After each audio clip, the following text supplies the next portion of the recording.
Smell what the flock is cooking. Flock up and flock off, not you. Stick around, because it's about to go down. You know, flock with the most energetic Indian in the Eagleverse here on the Tuesday turn edition of Maniac Monday. I don't know what you want to call it. Miss y'all on Maniac Monday. You know, Memorial Day and all that, cooking out, looking out all over the place, all over the world, doing that girl, yeah. But salute to your troops, you know what I mean? Wherever you go, wherever you see them, give it up to them, man, because we wouldn't be, well, a lot of us, you know, to what they do should not go unnoticed or unrecognized. Salute to those guys, man, those women and men, whatever the case may be, man. Shout out. Give it up. Let's flock and go. But while that's the main thing, well, that's the maniac thing. Let's keep the main thing the main thing. Hope this video finds you in good vibes. Flag with Fly Skies. If you're not there, hope this helps you get there because we're about to go there. Oh, yeah. I forgot. Please like and subscribe if you about that Flag with Fly. Drop a comment in that box if you're fine with the flock. Even if you're not, do remember, join that maniac thing. Know the game. You hit that bell. You get a bang whenever I'm on this YouTube thing. There we go. We got it all lined up right. It came around the backside and all that. We did that, but we're doing this right now. We're pulling up on 100 days until the season, you know, until us smacking up the Cowboys. Shout out to LG. I just saw my Rube Frank saying Days and Guards podcast, Fly and all that. I am watching the first game again. I'm locked on that because you know what, in the DVR, after a few days, some of these things get knocked off. And I don't have the playoff run anymore. Next time I record, I got to save them to save forever. Like, you know, yeah, forever. And I also got the Eagles versus Patriots Super Bowl on there too, but we'll check that out later. Yeah. So all of this, we got 100 days to go. People still talking about the brotherly shove, man, and that's what's fresh on top of my head. Like, you know, I don't get, like, you would think guys like, what's his name, Rob Woodson? Something Woodson. I forget his name. He played for the Patriots.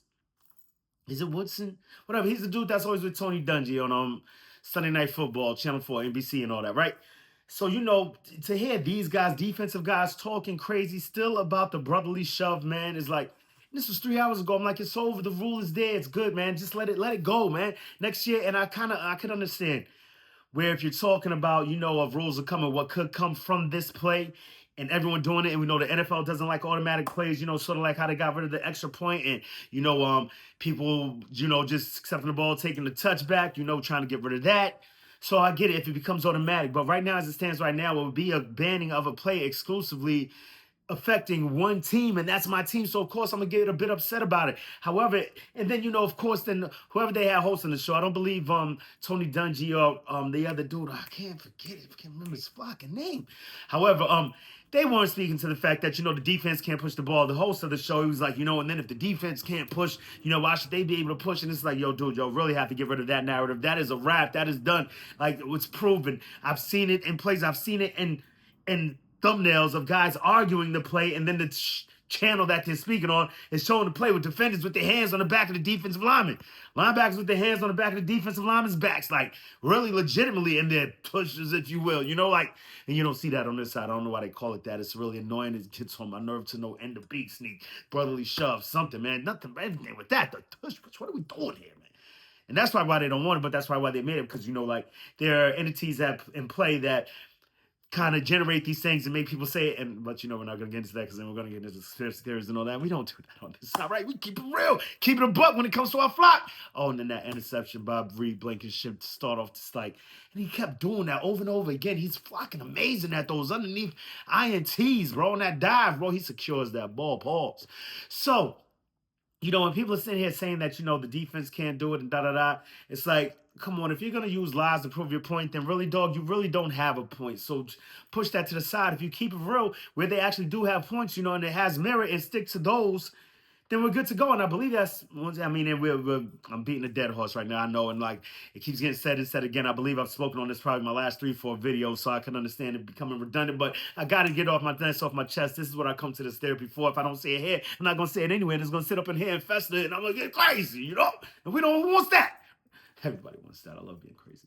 So, you know, we've got the tush push, if you will, the brotherly shove, and people saying that, you know, this, that, and the third, and this is why it should be. And like I said, this is why Green Bay's push may have failed, and we all know it was a Green Bay's push because they don't have an owner, like so it would be the league. Sort of like how the NBA with the well, it used to be the NBA with the Pelicans, and they had the whole Kobe and Chris Paul trade set up. They shut that down because of that. However, we know it's really the Green Bay Packers were in essence the mouthpiece for Roger Goodell, right? But the reason why I believe it failed is because they're putting in all this ridiculous jargon trying to make it seem like it's a safe thing or it's a this thing. If you say what it is and why you don't want it, then we're good to flock and go. So just say that it will become an automatic play down the line, and we're trying to be proactive in getting rid of this play before it catches wind. And it's just another play that fans sit there and watch and they already know the outcome to. Nobody wants that. I get that. I understand that. And if you said that, cool. But as it stands right now, it's just us doing it. And you can't, it's like the fallacy of the predetermined outcome. If like our coach always said, if they could do it, they would do it. Once again, once teams start to, but it's so much to have to happen, and not to mention we've seen it time and time again in our league, in this league that we love. Just things self-correcting themselves, auto course correcting themselves in this game. Like you see a lot of times if it was an unhealthy play, if you will, a play that was going to cause injury, teams would stop running the damn play. Like what the. It's just stupid as hell. I don't know how we ended up back on this, and I didn't even send the Johns over to the kids. So we got that going. 100 days left. And the biggest thing that I'm looking forward to, and not a lot of people are talking about, I know a lot of people looking at Justin Sims and they want to show up the safety room and all that. And I think we may have the guys to go do that already. I know Justin Sims is a great guy. He knows this system already. What is he, 31 years old? So he doesn't quite fit the mold or the direction where we're going. We're on this youth movement right now as it stands with the Philadelphia Eagles. So bringing him in, while it would be great, because I do think the teams that win usually have a combination of vets, young guys, and mid-tier guys. So I believe it's necessitated and it's needed. However, it just doesn't seem like the way that we're going.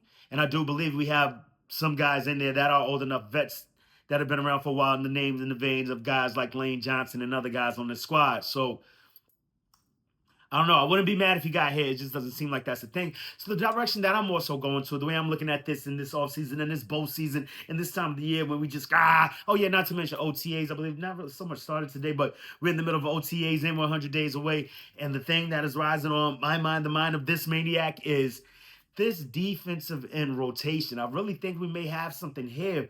A lot of people aren't really banking a lot on Josh Uche and Azeez Ojulari. A lot of people are seeing Azeez Ojulari as like the guy. You know what I mean? I've seen him over there on the Giants for quite some time, and whenever he comes in, he produces. He's one of them dudes. Not a lot of people are as big on Josh Uche. He said it, and he told us how to say it, and I already forgot.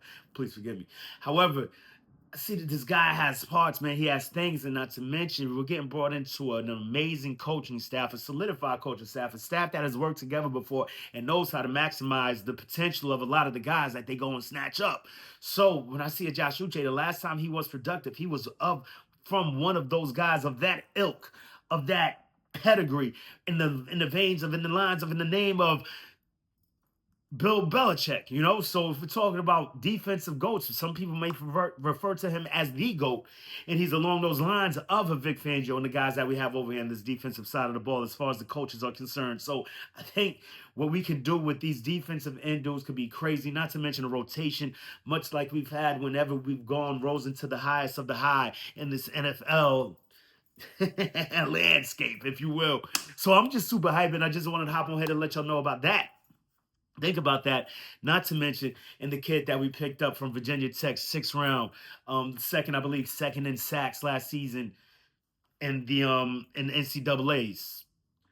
APR, Powell, Ryland, whatever the case may be, he's out there. Not to mention, we still have Josh Huff. We still may be able to get something out of that, and if not getting something out of that, heard from Little Bird, not our birds, but somewhere out there in the Eagleverse, that if we let him go after the 17th, after June 1st, I believe, with the June 1st designation, I believe is how it goes down, the money would be spread out over 2 years as opposed to just this year. So that could be something amazing if we do want to get rid of him, although I still do believe he's got gas in the tank. I'm one of the guys that was beyond elated when he first arrived here, when I first found out that he was coming to the Philadelphia Eagles, because I saw him go crazy. against us in the game 2 years ago that I saw at MetLife Stadium, where our guys go to get injured. Are they changing that field this year? I believe I heard something about them changing the turf this year. They got to do it, man. What they're doing over there, that should be banned. Whatever grass they're using over there in the Meadowlands, MetLife, that should be banned. Before we sit here talking about banning a play. And I love Saquon Barkley's reaction on the Exciting Mike's podcast. By the way, if you haven't checked that out, go check that out. Those dudes, they are the most boring, exciting watch you could ever watch. Because it's so calm. It feels like, remember that SNL skit, like, yeah, sweaty balls. And, the two chicks talking about the muffins and meatballs and all that. Sam Jackson's buttery buns and all that. So, yeah, they seem like that. It's super quiet, super calm, but yeah, they do some dope things, man. Bringing a big shout out, like big ups to a lot of Philadelphia food, man. It's a dope watch. So if you ever get a chance, check it out. But Saquon Barkley was on there last week, and it's like, what would you say to Roger Goodell if you had him 30 seconds on the lock? He said, man, if anyone could do it, it could do it. I don't even need 30 seconds. Really, why are we talking about this when we could be talking about getting this money right, guaranteed contracts, let's flock and go for NFL players? I mean, thing is, I kind of understand why, and it sucks. But I hope in their next bargaining agreement, in their next CBA collective bargaining agreement, that they do push forward for those players to get their guaranteed money, and to do some type of mechanism. If once guys get injured, and I do believe it's already built in. Then you slide that off to insurance, whatever case may be, because this is football, and it's like you could. Death, taxes, and you're going to get injured in football. Those are three things that you can guarantee in life, right? As much as it sucks. But not to mention, when you think about it, if we're going to be real about it, we're talking about 53-man teams, and we're talking about 16 games of revenue. Even though they try to keep this thing pumping year-round, you understand why sports like basketball and baseball, definitely baseball, 162 games, and you got, 20 guys on a roster? You can spread that thing around a little bit. You've got basketball where you got, about 15 guys on the team? 82 doors to come through. What are you talking like? 41 on, so 81 and then 41 on each side as far as, home draws that you can get respectively in basketball and baseball. So, I mean, there's a lot more money to acquire. But, I mean, these tickets. When are y'all starting this GoFundMe for the Eagle Maniac, bro? I need to get to game 1, and these tickets ain't dropping. Like I said, me and Goto going to be in that parking lot, flocking. You heard me? Trying to get into that building September 4th, but as it stands right now, I mean, I might just snatch something up. Well, what up with the Eagles, man? Well, how come I don't see myself in any of these emails like, yo, bro, like, I believe I won the sweepstakes, man. But now, all that to say this, you know what I'm saying? We were talking about the Broly shove they're still talking about, and I was upset with Tony Dungy. We got rid of that. And these OTAs, who I'm looking at, who I want to see rise, what I'm most concerned with for these defensive ends, getting a good defensive end rotation in there could put pressure on the quarterback and perhaps protect our second-year DBs, if we don't have a vet back there like we had last year in Slade. Not saying that they will not rise to the occasion, but in the event they don't, it would be dope to have a little insurance up front to put more pressure on these guys. We could play more aggressively on the back end. But once again, it always comes back to these coaches that we have and the belief that I have in them and getting these guys ready for the season. We are 100 days away, and I'm feeling like it's right around the corner because I know it is. I got to start getting these fantasy leagues up and popping because, sheesh, 100 days goes by. That's 3 months. Yeah, we got to get this thing going, man. But till the next time, make it your best time. In the meantime, between time, keep it a green time. You always know, like I like to do around the time, about the time, at the time. It's always Eagles o'clock around here. Open your eagle eye, poke your beak in, and give it a ah! And ask these questions. What you gonna do when Eagle Mania swoops down and brotherly shoves on you? Say it with me. EAGLES, Eagles. Let's flock and go. You see it, big champs over here. It's still going. I don't care what nobody's saying. Let's get the flock up out.